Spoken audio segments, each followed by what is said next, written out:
Ny ambasadeur-ny Soa no mandroso tokantanao indray amin'izao fotoana izao fampianarana lalana faha 8 ny fampianarantsika.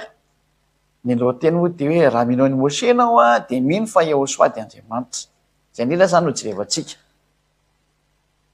Ny voalohany aloha zany dia Moshe no nahafantarana momba ny Andriamanitra io ary ny Andriamanitra nitonono Moshe tao anatin'ny Sefer Torah dia ilay Andriamanitra atao hoe Yahveh.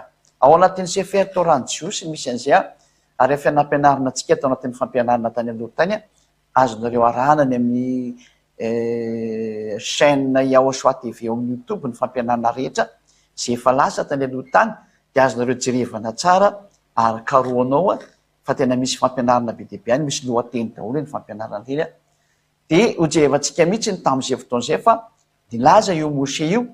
Aloha manitsika tsara fa zany Moshe zany dia tany amin'ny taona moins 1500 tanoany nisy azy.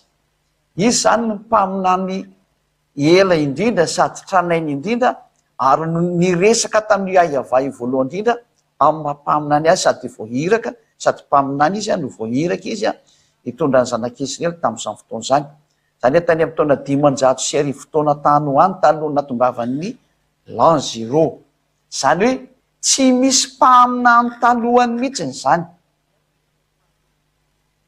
Fizy ny nisan'ny mpaminany ela sady voalohany indrindra niresaka tamin'io Andriamanitra ny Jiosy izay antsoina amin'ny anarana hoe Yahveh na hoe Yahveh. Ary io Yahveh io mihitsy no namoaka teny sy fanambarana hoe aza manana andriamanikafa fa tsy izay ihany. Ny ankoatra ny Yahveh zany na hoe Yahveh dia tsisy izy daholo aloha ho any izay mino any Moshe. Tsy indriko tsara mihitsy hoe nizaniza milaza fa mino any Moshe dia namoaka fanambarana io Moshe io fa ny Andriamanitra izay miaraka aminy. Ka raha mino any Moshe ianao dia tokony izay Andriamanitra ny koa ninonao fa tsy hamorona andriamanikafa ianao. Dia nilaza izy ao anatin'ny bokin'ny Sefer Torah ny Jiosy fa aza manan'andriamanika hafa fa tsy izy ihany. Io avaka antsika dia an'izay ao amin'ny Sefer Torah ny Jiosy raha dia amin'ny Sefer Torah ny Jiosy mihitsy ka nijery ao amin'ny bokin'ny zareo masoreta no avaka antsika zany. Jereo afaka mijery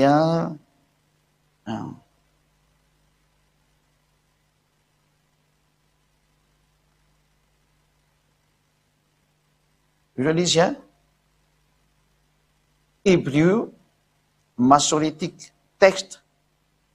Zany hoe Bibla Masorety zany io Bibla resantsika ity zany hoe zareo amin'ny teny Hébreu zany ny tena misy ato ny dikan'izay.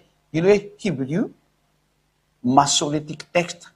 Zany hoe avy amin'ny teny Hébreu tranainy zany ny vakintsika eto dia vakintsika ao amin'ny bokin'ny Exodosy ny hoe Shemot. Bokin'ny Shemot zany Exodosy chapitre 15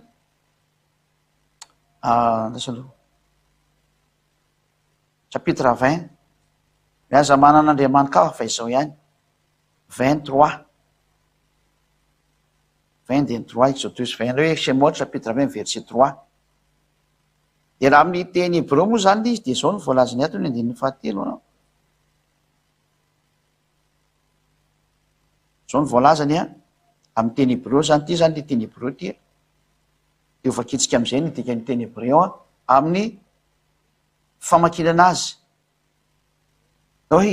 Ka Elohim Achirim Alpanaya. Zany ny voalazany zany dia inona ny dikan'izay teny izay araka ny teny ato dia ataontsika amin'ny teny ino moa? Ataontsika amin'ny teny anglisy. Vous shalt have no Elohim before me. Zany hoe aza manan'andriamanikafa mihitsy ianao na eo anoloko zany aza asian'andriamanitra hafa ntsony eo anoloko eo. Zay ny izay. Zany hoe aza asian'andriamanitra hafa mihitsy zany eo anoloko eo fa za rery ihany miaraka aminao ny dikan'izay. Aza asiana Andriamanitra mifanakaiky amiko eo na ataonao mifanindan-dalana amiko za rery ihany ny Andriamanitra anao. Zay zany le teny araka ny eo amin'ny teny gasy moa dia hoe aza manan'andriamanikafa afa-tsy zao rery ihany. Nge vakintsika ny teny gasy mavakintsika koa aloha teny gasy na izany ary na amin'ny teny frantsay koa afaka mamaky daholo ny an-trano any. Exodus 20:17 izao ny voalaza hoe aza manan'andriamanikafa fa izao ihany. tsy mahazo manan'andriamanitra afa-tsy zay ihany ianao zay nytenin'ny andriamanitra ny Mose. Raha ihany ny andriamanitra afaka miaraka aminao raha vao Mose ninonao, ary ny ankoatran'izay tsisy izy mihitsiny. Ary ny andriamanitra nyresahany Mose sy niraka tamin'ny Mose dia tia antsonina amin'ny teny hoe Yahva aty araka ny efa nampianariko antsika ihany koa Yahva, Yahva.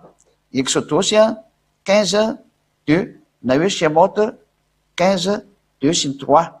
Hoe vakitsika izy io Shemot 15:2 sy ny 3 satria ao anatin'ny baiboly hebreo no makitsika an'le teniny. Izy anaran'io andriamanitra io dia io izy io fa nampianariko antsika mi fa mamerina fotsiny ato io le Exodosy 15:2 amin'ny teny hebreo dia tia ny famakena azy mahatonga antsika malaky mamaky fa tsy ela be antsika naneo zany hoe azy zimrat Yahva Elihi Elishua ze Eli van veo ele avi varum mino. Dia inona ny dikan'izay dia zao ny dikan'izay amin'ny teny anglisy no makitsika anazy Yah is my strength. Ka anaran'io andriamanitra io zany dia Yah. Zay tsy misy azo anyvanao an'io anarana io fa Yah no anarany amin'ny teny hebreo zay le nytonono Mose dia tsy azonao vana andriamanitra hafa ntsony zay.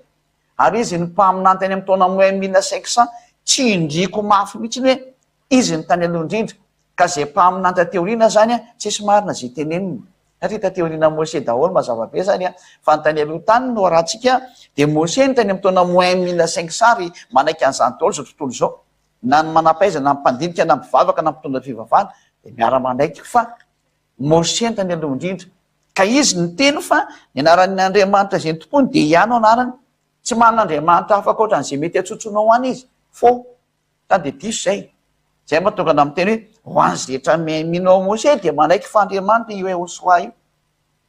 Zay moa mbola fampianarana jerevantsika rehefa avy eo. Yah is my strength and song, sady hirako izy nirehireko sady heriko ny dikan'izany ihany. And he's become my salvation, ary izy dia tena famonjena ho ahy. He's my El, izy ny andriamanitro, and I will prepare him an habitation. Dia anamboatra fitirana ho azy my fathers Elohim and I exalt him. Lay andriamanitra raiko zay ary dia ankalaza azy ao. Dia moa zany dikan'io raha miteny gasy zany. Ao amin'ny 9:7 levaka itsika Yah le hitantsika teo izy ny teny Mose dia eto indray tsika hitan'le Yahva. Eto indray ilay hoe Yahva Ismail Sama Yahva Shmo. Dia ny hitantsika eto fi fa nampianarika ihany koa hoe ahoana famakina an'le Yod He Vav He dia Yahva no famakina anazy amin'ny teny jiosy satria efa hitantsika le Yah tery ambony le Yod se Yah famaky anazy dia midina atao ambany fotsika dia mety hoe Yahva io. Fa ny olona moa misy mamoromorona zavatra hafa dia ndao vakitsika amin'izay izy hoe Yah to diso le anarany Yahva izy eo manino voary, any hoe Yahva dia lehilahy natokana hiady, andriamanitra mpiady izy zany dikan'izany. Yahva izy his name, Yahva no anarany. Ny atao moa nataony hoe Yahve fa tsy izy io satria Yahva mihitsy ny famaky anazy hitantsika mazava be ty hoe Yahva io Yahva Shmo. Ka le Yahva moa zany tena tsindritsika mafy zany. Efa nampianarina tany aloha tany ka tsy iverintsika. Fa eto santsika dia mahita mihitsy hoe ny anaran'le andriamanitra koa zany raha amin'izao hevitra zao dia Yahva no anarany satria andriamanitra ny jiosy io. Ka zay nanononan'andriamanitra anazy tsy maintsy nanononantsika anazy koa mazava be le soratra ty hoe Yah io izy io Yah no anarany io zany io.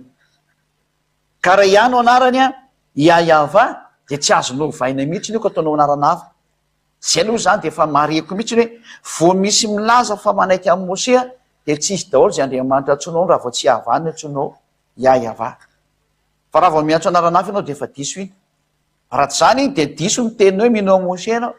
Fa raha vao misy olona miteny hoe minao Mose dia manaiky fa Yahva anaran'io andriamanitra io. Zay Yahva no anarana. Zay le Yod He Vav He Yahva no famakina an'izy zany. Ka malona zay teny zay ndray fa nampianariko lavabe moa tsy entony hoe tsy iverintsika intsony. Fa malona zay teny zay indrindra dia hojerevantsika amin'izay hoe maninona moa ny ambassadeur-nation no miteny fa rehefa mino an'i Mose ianao dia tsy maintsy mino fa marina Hosoa ary andriamanitra mihitsy izy. Le amin'ny andriamanitra anazy moa zany tena olazaina amin'ny fampianarana aoriana an'ity fa eto aloha tsika dia teny mihitsy hoe marina zany Yehosoa zany, ny momba azy rehetrarehetra mihitsy ny fahandriamanitra izy. Satria ho jerevantsika am'izay ny tenin'Andriamanitra hoe aiza moa izy iny le hoe mino ny tenin'ny mpaminany, de zany hoe tsy maintsy ny tenin'ny mpaminany Mose zany no arahana zany dikan'izay. De zay ny tenen'ny Mose no arahantsika, ndao raha afaka antsika ny tenin'Andriamanitra nambaran'i Mose zany ao amin'ny bokin'ny Deutéronomia 18:15 vakitsika indray amin'ny teny malagasy izy tia. Afaka mamaky daholo moa zany rehetrarehetra amin'ny teny vahiny satria efa misy mpandika teny any de afaka manaraka daholo nareo na miteny sinoa na miteny anglisy na miteny frantsay mbola treo aloha rehefa hiditra indray ny teny ino mo raha tahiny eo soatsika de ampiditsika indray ny teny ino mo ny teny rosianina oriana kely. Deutéronomia 18:15 mpaminany avy eo aminao de avy amin'ny rahalanao tahaka no atsangany avy Andriamanitra ao anao ary izy no enoinao. Nanambara zany Mose fa le mpaminany de rahalahany tahaka azy satria zareo samy eo ao anefitra izy amin'io de izy samy eo anefitra no miteny hoe mpaminany tahaka ao izy Mose no enonareo. Zany hoe izy mpaminany hitsangana zany am'ireo zanak'Israely reo Israely reo de io no arahan'ny Israeliana rehetrarehetra. Zany hoe samy zareo samy eo anatin'io ao anatin'io amin'ny désert io satria zareo tao amin'ny désert tao amin'ny tendrombohitra Sinay zany zay. Any faritry ny Sinay zany zareo ka désert moa faritra io zany. Zany hoe eo zany de milaza mihitsy ny tenin'ny mpaminany Mose hoe lay mpaminany ao Israel ihany no enonao. Zany hoe tsy mahazo miheny mpaminany akoatrany ao Israel ianao zany. Tsy mahazo manao an'izay mihoatra an'izay mihitsy ianao zany. Raha vao tsy Israeliana zany no mpaminany enonao de tsy mety ozy ny tenin'ny Mose. Ary nanamafy mihitsy Mose fa satria matoa enona de le hitarika ny Israeliana. Le Israeliana amin'eo any anefitra izy ary mihaino ny teny dada Iava amin'ny efitra io izy teo amin'ny tendrombohitra Sinay de teo ny namoan'Andriamanitra hoe mpaminany Israeliana ara no enonao. Izy no enonao de izy no mitarika anao dikan'izay.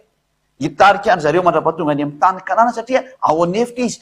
Dika zany fa tsy olo-kafa ny ivirany ihany koa io. Tsy olona ry anananareo fa zareo samy ao anefitra ao io fa ifampitarika io. De zareo samy Israeliana zay nitaritin'ny Mose ka rehefa tsy eo tso zany Mose de Israeliana ihany no mitarika anazy. Zay mpaminany Israeliana ihany no tsy maintsy mitarika andreo hatramin'ny farany. Zay ny lalàna satria izy no ampitonen'Andriamanitra teny de miaino an'iny tenin'ny mpaminany iny ny Israeliana rehetrarehetra. De tsy misy idiran'ny hafa firenena mihitsy io zany fa Israeliana rery ihany ty mpaminany ty. Ka zay neny mpaminany akoatran'ny Israeliana zany le mpaminany de tsisy izy daholo zany. Araka ny tenin'ny Mose de ho an'izay mino ao Mose. Zay ny resantsika eto zany zay. De ny 9:20 mpaminany no atsangako azy avy amin'ny rahalahany tahaka anao ka ataoko ao ambava ny teniko ary ho lazainy zay rehetra andidiako azy. De 9:20 moa fa tsy tafiditra ato ny 9:20 ary zay tsy mihaino ny teniko olo zay ho lazainy amin'ny anarako de za no hitsara azy. Mazava be zany le teny teo hoe ho tsaraiko zay tsy mety mihena an'io mpaminany io. Zay ny dikan'io. Ho tsaraiko zay tsy mety mihena an'io mpaminany io. Ka raha misy olona milaza fa mino Mose de tsy maintsy mino fa misy Yehosoa satria ny mpaminany de tonga any amin'ny Yehosoa ny hafaran'izy ary ny mpaminany mihitsy no milaza fa Andriamanitra mihitsy izany Yehosoa zany. Zay le ho jerevantsika amin'ny lesona rehefa avy eo hoe tena Andriamanitra tokoa ve zany Yehosoa satria i mpaminany Mose ny tsy maintsy enona. Ka ny laviny mpaminany Mose ve le sa tsy ny laviny? De zay rehetra nitondra teny tao Israel ny tiako tenenina. Moa ve zay mpitondra teny tao Israel nisy nandà ny momban'io Yehosoa io fa tsy Andriamanitra io Yehosoa io. De aleotsika ho an'ny Israel am'izay rehefa avy eo enotsika daholo ny mpitondra teny tao Israel. Ao Israel teny koa. Ilaza ny momban'io zanak'Andriamanitra Yehosoa io hoe inona maro Yehosoa io. Zay aloha zany fa de mazava fa raha vao tsy mpaminany Israeliana zany no henonao efa miala teo fa tsy izy io. Ka hoe mino a Mose le olona na mino an'ny Mose nizaniza de voalaza ny tenin'Andriamanitra mihitsy ny fa tena zay mpaminany Israeliana ihany no azy enona ho an'izay mino a Mose. Satria Mose namoaka an'izay didy sy fanambarana zay hoe mpaminany Israeliana ihany no azy enona. Ka jery ny tenin'ny mpaminanina antsika mikasika ny momba ny Hosoa rehefa avy hoe tena Andriamanitra marina ve izy a. Zay aloha zany ny fampianarana tamin'ny lalana fahatsimy ambin'ny folo navoaka tamin'ity zany fa tena tsy maintsy ny tenin'ny mpaminany Mose no jerevana rehefa hijeryn'ny marina ianao. Rehefa hijeryn'ny fahamarinanao dia ny tenin'ny Mose foana no jerevanao a, satria izay ny tenin'ny mpaminany le tena izy zay tany amin'ny taona 1500 ka na izy aniza taty aorinan'ny Mose dia tsisy izy daholo raha vao tsy Israely ihany. Mazava be ny teny ka izay zany a no ambara amintsika ary teo jerevantsika amin'ny fampianarana larana faharoapolo zany avy hoe tena Andriamanitra marina ve Yahosoa araka ny tenin'ny Mose sy ny mpaminany. Zay zany fa dia morazy sotsika ry samy teny Hosoa zay ny fiafarany teny miaraka hivavaka andehantsika. Sorabetsaka dadamara iavao ny amin'ny teninao fa tena manome lesona sy toromarika anao, manome fampianarana lehibe sady tsara indrindra ary soa indrindra, mampisokatra ny saina hitodika sy hiverinao any aminao, mampafantatra ny fahamarinana rehetrarehetra. Voninahitra ho anao dadamara iava, taio zao teny zao ny ambasadioranao ziadiady dia tsy mitsahatra ny manoro-hevitra sy mampianatra ny olona hitodika ho any aminao ary hitodika ho any amin'ny Yahosoa zanaka ilain'ny rahanao.